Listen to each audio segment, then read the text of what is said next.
एक छोटे से गांव में गर्मी का मौसम आया हुआ था। सूरज तेज चमक रहा था और बच्चे अपने घरों में बोर हो रहे थे। अचानक गली में एक मीठी सी आवाज गूंजी, आइसक्रीम वाला आ रहा है।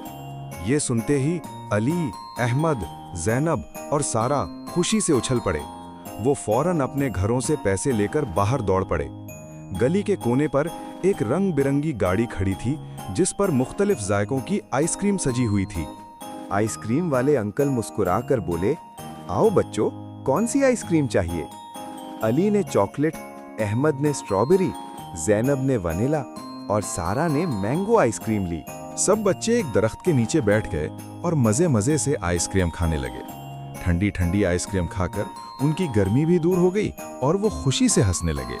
अचानक एक गरीब बच्चा उदास खड़ा उन्हें देख रहा था। ये देखकर अली ने अपनी आइसक्रीम उसके साथ बांट ली।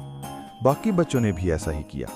आइसक्रीम वाला अंकल ये देखकर बहुत खुश हुए और बोले, तुम सब बहुत अच्छे बच्चे हो। उस दिन बच्चों ने सीखा कि खुशी बांटने से बढ़ती है।